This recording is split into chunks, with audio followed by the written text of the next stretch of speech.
Dear student, good evening. स्वागत है आप सभी का हमारे यूट्यूब चैनल प्रतियोगिता संसार में।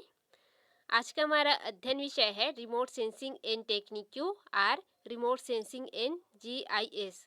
तो इसमें हमारा आज का अध्ययन क्वेश्चन है, विद्युत चुंबकीय विकिरण की वायुमंडल के साथ अन्योन्य क्रिया की वर्णन कीजिए, यानी कि describe the interaction of EMR with atmosphere. ये हमारा आज का क्वेश्चन है। तो चलिए इस क्वेश्चन का आंसर देखते हैं। सबसे पहले इसका सामान्य परिचय, इसके बाद इसका अन्योन्य क्रिया का अध्ययन करेंगे। तो सौर ऊर्जा का धरातल पर पहुंचने से पूर्व वायुमंडल से होकर उसे गुजरना होता है, और इसमें क्या होता है, पुनः सूर्य से प्राप्त जो विद्युत ऊष्मीय चुंबकीय ऊर्जा है या विद्युत चुंबकीय ऊर्जा है वो क्या करता है, पृथ्वी के धरातल से परिवर्तित होकर संवेदक तक पहुंचती है। यानी कि ये क्या हुआ, ये सूर्य है और यहाँ से किरणें आती है और ये आपका धरातल है, इसमें पहुंच करके वो पुनः प्रवर्तित होता है किसी अन्य वायुमंडल में या और किसी के ऊपर। तो ये क्या कहलाता है, प्रवर्तित कहलाता है। जो या और जिसके ऊपर वो प्रवर्तित होता है वो संवेदक बन जाता है। तो संवेदक तक पहुंचने के लिए उसे क्या करता है, कुछ दूरी तय करनी पड़ती है पुनः, जिसे क्या कहते हैं, पथ दूरी कहते हैं। इस प्रकार क्या होता है, सूर्य की किरणों को या उसके विकिरण ऊर्जा को दो बार क्या करते हैं, संवेदक तक पहुंचने के लिए दो बार वायुमंडल को पार करना पड़ता है। एक बार तब जब वह सूर्य से डायरेक्ट निकलता है, पृथ्वी में आता है, और जब पृथ्वी से लौटकर संवेदक के पास जाता है। तो ये दो बार पहुंचता है। इसमें दिखाया गया, प्रथम बार सूर्य की किरणें पृथ्वी तक आती है और दूसरी बार पृथ्वी से लौटकर संवेदक तक जाती है। तो ये क्या है, उसकी वायुमंडल की परिवर्तन है इसमें, यानी कि चुंबकीय विकिरण की परिवर्तन। अतः वायुमंडल में सूर्य की जो सीधे किरणें हैं या प्राप्त विकिरण है वो पृथ्वी के धरातल से परिवर्तित विकिरण से पारस्परिक संबंध का सुदूर संवेदन की प्रक्रिया के साथ हस्तक्षेप होता है। यानी कि इसमें क्या होता है, बीच में हस्तक्षेप हो जाता है, जिसे वायुमंडलीय प्रभाव कहते हैं। और सुदूर संवेदन के लिए विद्युत ऊर्जा का वायुमंडल के साथ अन्योन्य क्रिया दो कारणों से महत्वपूर्ण होता है।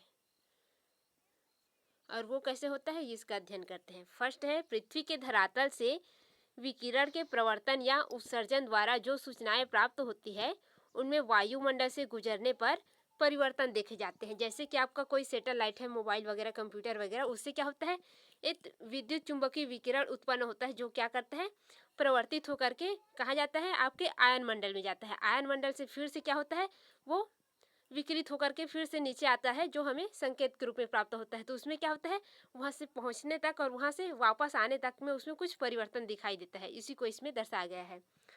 फिर सेकेंड है, विद्युत चुंबकीय विकिरण का वायुमंडल के साथ अन्योन्य क्रिया का उपयोग और वायुमंडल के बारे में महत्वपूर्ण सूचनाओं को प्राप्त करने में किया जा सकता है। यानी कि इसका सेकेंड महत्वपूर्ण पॉइंट यह है कि जो विद्युत चुंबकीय विकिरण है उसका क्या कर सकते हैं, वायुमंडल के साथ अन्योन्य क्रिया होती है। यानी कि वायुमंडल की जितने भी परत वगैरह है, उनके जितने भी अपघटक है, सभी के साथ उनकी क्रिया होती है और उनसे हमें क्या होती है, कुछ न कुछ सूचनाएं प्राप्त होती है। ये दो उनकी अन्योन्य क्रिया का महत्वपूर्ण कारण है। इसके बाद है, विद्युत चुंबकीय विकिरण का वायुमंडल के साथ पारस्परिक क्रिया तीन रूप में होती है। यानी कि वायुमंडल की जो परत है उनके साथ जो विद्युत चुंबकीय विकिरण है या सूर्य से निकलने वाली जो विकिरण वगैरह है, उनके तीन रूप में क्या होता है, अन्योन्य क्रिया होती है। फर्स्ट क्या होता है, अवशोषण, सेकेंड प्रकीर्णन और संचारण। तो अवशोषण क्या होता है, ये पहले अध्ययन कर लेते हैं। प्रथम दो का जो प्रभाव है वो विकिरण प्रभाव को दुर्बल बना देता है और दोनों ही क्या करते हैं, वायुमंडल की रचना पर निर्भर करते हैं।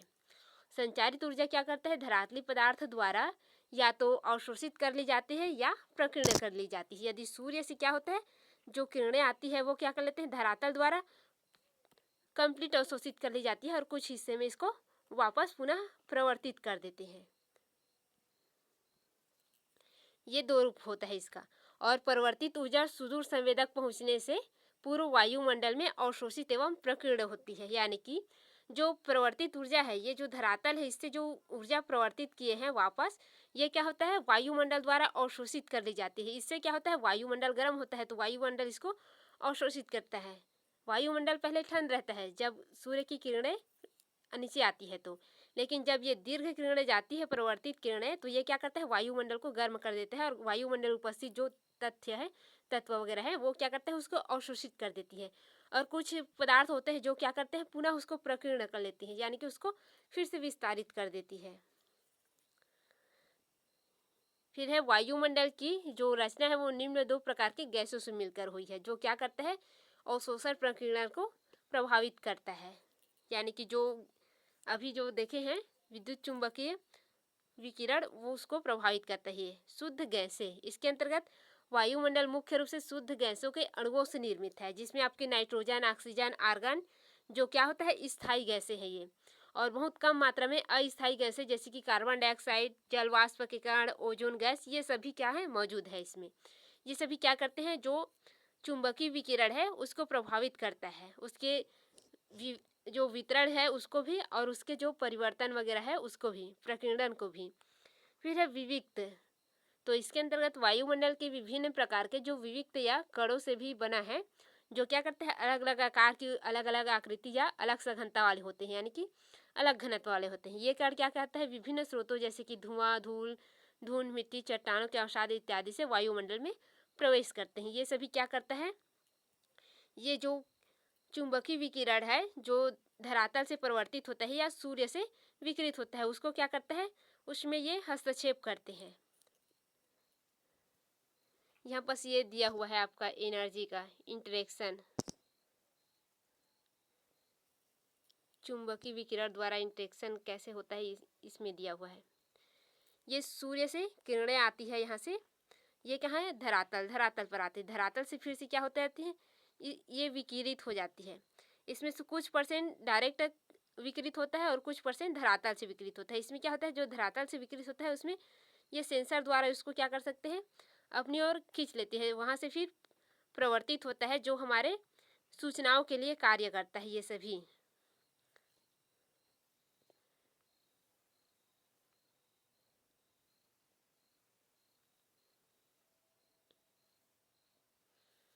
इसके बाद है धरातली वस्तुओं से परिवर्तित विकिरण वायुमंडलीय तत्वों द्वारा अवशोषित एवं प्रकीर्ण किया जाता है, जिससे क्या होता है विकिरण की जो मात्रा है वो घटती बढ़ती रहती है। इस प्रकार धरातली वस्तुओं की जो विशेषताएं हैं उनका जो धरातली वितरण के अनुसार भी परिवर्तित एवं अवशोषण में अंतर देखा जाता है।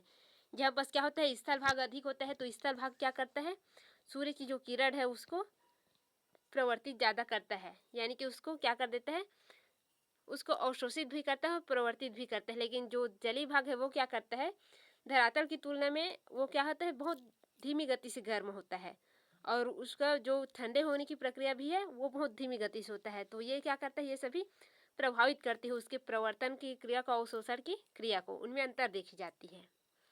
और सूर्य से जो प्राप्त विकिरण है उसका फील्ड ऑफ व्यू यानी कि उसकी जो वायुमंडल द्वारा प्रक्रिया से ऊर्जा की मात्रा में अंतर होता है।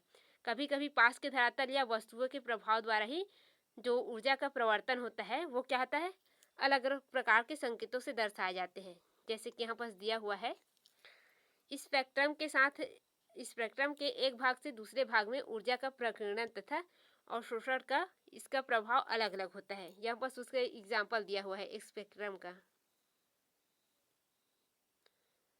इसे आप स्क्रीनशॉट कर लेंगे।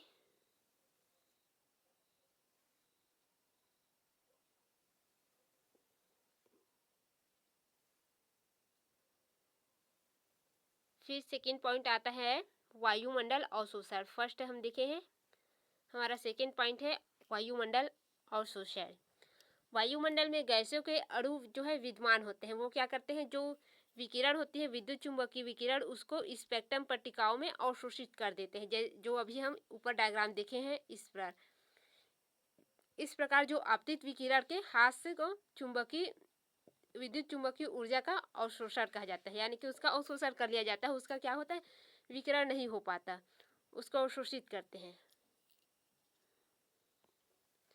फिर है अवशोषण एवं संचरण। विद्युत चुंबकीय ऊष्मा या ऊर्जा द्वारा वायुमंडल से होकर गुजरती है, यानी कि ये क्या होता है जो चुंबकीय ऊर्जा है ये वायुमंडल से होकर गुजरता है, जिसका कुछ अंश क्या होता है विभिन्न वायुमंडल के तत्वों द्वारा अवशोषित किया जाता है। जैसे कि उसमें क्या होता है विभिन्न प्रकार के गैस है, धूल कण है, जल वाष्प है, ये क्या कर सकते हैं अवशोषित कर लेते हैं। और वायुमंडल में सौर विकिरण का अवशोषण मुख्य रूप से 3 गैसों द्वारा होता है, एक है ओजोन, कार्बन डाइऑक्साइड और जल वाष्प द्वारा, जिसमें क्या होता है O3, CO2 और हाइड्रोजन के सूत्र ये सब भी प्रकट करते हैं। ओजोन गैस क्या करते हैं, जो पराबैंगनी किरणें हैं उसमें स्पेक्ट्रम की जो तरंगदैर्ध्य है वह ऊर्जा की विकिरण को अवशोषित कर लेता है। और यह पराबैंगनी किरणें क्या करती है, किरणों को निम्न वायुमंडल में आने से रोकती है। और स्पष्ट है कि अवशोषण के कारण विद्युत चुम्बकीय ऊर्जा के जिन तरंगदैर्ध्यों का मार्ग वायुमंडल में ही अवरुद्ध हो जाता है, यानी कि बीच में ही उनके बाधा पड़ जाते हैं ये, इस वजह से वो क्या होता है, वायुमंडल में नहीं आ पाते। उन जो तरंगदैर्ध्य है उनका धरातल के सुदूर संवेदन में प्रयोग नहीं हो सकता, क्योंकि वो क्या कर सकते हैं, उनका संचरण नहीं हो पाता, तो हमारा जो संचार है वो क्या हो जाता है, बाधित हो जाता है इनकी वजह से। तो इसको बताया गया है। फिर है वायुमंडलीय खिड़कियाँ। तो ये क्या होता है, वायुमंडलीय खिड़कियाँ जो है एटमॉस्फेरिक विंडोज, इसमें वे स्पेक्ट्रम्स बैंड होते हैं जिनमें वायुमंडल पारदर्शी होता है, उनमें क्या होता है, वायुमंडल खिड़कियाँ कहा जाता है जो पारदर्शी होता है। इसमें क्या होता है, दृश्य और अवरक्त प्रदेशों में जहाँ वायुमंडलीय खिड़कियाँ विद्यमान है वे दृश्य और अवरक्त पट्टिकाएं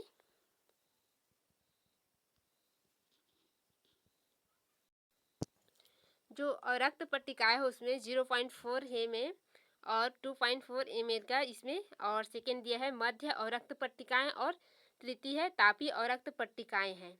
इन सभी में पारदर्शित होता है ये। इसमें दिया हुआ है वायुमंडलीय संचरण को माइक्रोमीटर तरंगदैर्ध्य रेंज से प्रदर्शित किया गया है। और इस चित्र में यह दर्शाया गया है कि कई तरंगदैर्ध्य यानी कि जो हम यहाँ पर देख रहे हैं इन्हें पृथ्वी के धरातल के सुदूर संवेदन के लिए उपयुक्त नहीं है, क्योंकि ये क्या करते हैं, बीच में बाधित हो जाते हैं, क्योंकि ये जो तरंगदैर्ध्य ये प्रदेशों में ऊर्जा वायुमंडल को भी नहीं दे भेद कर रही है, यानी कि इसमें वायुमंडल भेद नहीं हो रहा है, ये कहा गया है। इन प्रदेशों में ऊर्जा का संचरण प्राय न के बराबर होता है, यानी कि ऊर्जा क्या होता है, नहीं पहुंच पाता है। और विद्युत चुंबकीय ऊर्जा का यह भाग क्या होता है, सुदूर संवेदन के लिए उपयुक्त नहीं होता, क्योंकि इसमें ऊर्जा का संचरण नहीं हो पाता है, ये रुक जाता है, अवरुद्ध होता है। जो प्रसार क्षेत्र ऊर्जा का अवशोषण नहीं करते उनमें वायुमंडलीय संरचना खिड़कियाँ कहा जाता है, यानी कि ऊर्जा का जो संचरण नहीं हो पाता उन्हें क्या कहा जाता है, वायुमंडलीय खिड़कियाँ कहते हैं, या वायुमंडलीय संचरण खिड़कियाँ कहते हैं। ये इसका वेव्स दिया हुआ है एटमॉस्फेरिक ट्रांसफरेशन का। फिर है स्पेक्ट्रल संकेत, इसके बारे में देखते हैं। स्पेक्ट्रल संकेत, इसमें क्या होता है, जिन क्षेत्रों में सूर्य अपनी किरणों से विभिन्न वनस्पतियों के जल जैसे कि मिट्टी, बर्फ, मौसम, पवन पर प्रभाव डालती है उन पर ऊर्जा प्रवर्तन का स्पष्ट प्रभाव देखने को मिलता है। और एक उदाहरण से स्पष्ट हो जाएगा कि जैसे धान के खेतों में जब पीले रंग के पौधे दिखाई देते हैं तो और सूर्य की तेज किरणें उन पर पड़ती है तो धान की पत्तियों का रंग बदल जाता है और हरा हो जाता है। और उसी तरह सूर्य की किरणों का प्रभाव जल, मिट्टी, बर्फ, मौसम, पवन पर पड़ता है, उनका अध्ययन भी किया गया है। तो यहाँ पर आपके जो चुंबकीय विकिरण है, विद्युत चुंबकीय विकिरण, उनके जो प्रभाव है उनका अध्ययन किया गया है, उनके अन्योन क्रिया में। कुछ एग्जाम्पल के तौर पर इसको भी देखते हैं। फर्स्ट है वनस्पति का स्पेक्ट्रल संकेत, यानी कि वनस्पति के साथ जो विद्युत चुंबकीय विकिरण का जो अन्योन क्रिया होता है उसको देखेंगे इसमें हम। तो सुदूर संवेदन क्षेत्रों में हरी वनस्पतियों पर सूर्य की ऊर्जा का प्रभाव स्पष्ट रूप से दिखाई देता है। हरी वनस्पतियाँ क्या करते हैं, ऊर्जा का अवशोषण अधिक करते हैं और अपना भोजन तैयार करते हैं उनसे। उसी तरह क्या होता है, जो विद्युत चुंबकीय ऊर्जा है उसका अवशोषण वनस्पतियों द्वारा किया जाता है। जितना अधिक ऊर्जा अवशोषण होगा उतना ही वनस्पति अधिक हरा दिखाई देते हैं। और जल एवं अन्य पोषक तत्वों के अभाव में वनस्पति प्रभावित होती है। इनमें वनस्पति का रंग पीला रंग दिखाई देता है। यदि उनको पोषक तत्व कम मिले तो उनका रंग पीला हो जाता है और पोषक तत्व अधिक मिले तो उनका रंग हरा हो जाता है, क्योंकि उनमें क्लोरोफ्लोरोकार्बन की जो मात्रा है वो बढ़ती है और पोषक तत्व बढ़ने से और नहीं बढ़ने से उसमें कम हो जाता है, जिसकी वजह से उनका हरापन जो है पीलापन में बदल जाता है। फिर सेकेंड है जल का स्पेक्ट्रल संकेत। तो जल में विद्युत चुंबकीय ऊर्जा का क्या प्रभाव पड़ता है इसका संकेत देखते हैं हम। तो जल की जो ताप ग्रहण करने की क्षमता है वो मिट्टी एवं चट्टान की क्षमता के बराबर होती है। इसमें क्या होता है, जल की सतह पर तापमान दिन में कम पड़ता है और रात्रि में अधिक होता है, क्योंकि जो क्या होता है, दिन में तापमान जो है पड़ता है वो ऊपरी सतह में रहता है और रात को वो क्या निचली सतह में जाता है, वो क्या करता है, प्रवर्तित करता है जो जल होता है वो। इसलिए अध्ययन क्षेत्र में यदि जल क्षेत्र का जो स्पेक्ट्रल संकेत चमकीला हो तो गर्म दशा को प्रदर्शित करता है। और इसके विपरीत जहाँ धूप की ऊर्जा का अभाव होता है वहाँ पर क्या होता है, स्पेक्ट्रल संकेत जो है शीत होता है, यानी कि शीतल ठंडी होती है, क्योंकि वहाँ पास क्या होता है, सूर्य का जो विकिरण है या विद्युत चुंबकीय ऊर्जा है वो नहीं पहुँच पाता। फिर है जल आच्छादित क्षेत्रों में प्रतिबिंबों के अध्ययन से ज्ञात होता है कि जो क्षेत्र निकट या मध्य क्षेत्र में है अवशोषण अधिक होता है। फिर है बर्फ का स्पेक्ट्रल संकेत। तो बर्फ के साथ जो विद्युत चुंबकीय ऊर्जा है उसका अन्योन क्रिया कैसे होता है इसका अध्ययन करते हैं। एक अध्ययन से स्पष्ट हुआ है कि जो नवपात बर्फ है या कुछ दिनों में पूर्व जमे हुए बर्फ है और ऊर्जा का जल का ऊर्जा अवशोषण समान होता है। इनमें सभी में ऊर्जा अवशोषण जल का और नव बर्फपात होता है, यानी कि जो बर्फ की वर्षा होती है उनमें, और कुछ दिनों पूर्व जमे जो बर्फ है उनमें सभी में ऊर्जा का अवशोषण समान रूप में होता है। निकट और मध्य प्रदेश में अधिक शुष्कता के कारण क्या होता है, जो नवपात बर्फ है उसका स्पेक्ट्रल संकेत पूर्व में जमे बर्फ के स्पेक्ट्रल संकेत की तुलना में अधिक परिवर्तित होते हैं।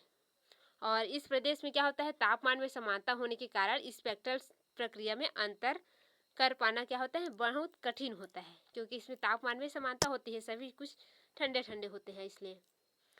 फिर है मौसम का स्पेक्ट्रल संकेत। मौसम का जो अन्योन क्रिया है विद्युत चुंबकीय ऊर्जा के साथ उसका अध्ययन करते हैं। मौसमी तत्वों जैसे कि मेघ आच्छादन, बादल, वर्षा, पवन, कोहरा, तुषार, पाला, ये सभी क्या है, मौसमी तत्व है। और इन पर क्या होता है, जो प्रभाव दृश्य के प्रतिबिंब पड़ता है, यानी कि जो चुंबकीय है उसका प्रभाव पड़ता है इसमें चुंबकीय ऊर्जा का, जिसे स्पेक्ट्रल संकेत द्वारा ज्ञात किया जाता है। और अध्ययन क्षेत्रों में स्थित बादलों की प्रतिबिंब धब्बे के रूप में दिखाई देते हैं। और ठंडे बादलों का स्पेक्ट्रल संकेत जो अंधकारमय या काले रंग का, तथा गर्म बादलों का जो संकेत होता है वो स्पेक्ट्रल में चमकता हुआ दिखाई देता है। और जो प्राकृतिक जल आच्छादित क्षेत्र होता है वहाँ का जल का जो अवाष्रित पानी की तरह शुद्ध नहीं होते, उसमें प्राकृतिक जल में जो कार्बनिक और अकार्बनिक पदार्थ है उनका मिश्रण अधिक होता है। फिर नेक्स्ट पॉइंट है पवन का स्पेक्ट्रल संकेत, यानी कि पवन के साथ जो विद्युत चुंबकीय ऊर्जा है उसका अन्योन क्रिया। इसमें क्या होता है, वायुमंडल के पवनों के जो स्पेक्ट्रल संकेत है वो प्रतिबिंबों के ऊपर आलेप और वर्ण रेखा के समान दिखाई देते हैं। इसमें क्या होता है, पवन आलेप जो है समांतर वक्रीय रेखा के समान होते हैं और क्रमशः हल्के गहरे स्पेक्ट्रल संकेत के रूप में प्रतिबिंब के ऊपर विस्तृत क्षेत्र में फैले होते हैं। और ये क्या करते हैं, पवन आलेप और पवन वर्ण रेखा के प्रभाव को कम करने के लिए शांत रात्रि के जो दृश्य होते हैं उनको संवेदित कर प्रतिबिंब किया जाता है, यानी कि जो शीतल जो रात्रि होता है और शांत होता है उसका। तो ये हो गया हमारा जो विद्युत चुंबकीय विकिरण है उसका अन्योन क्रिया।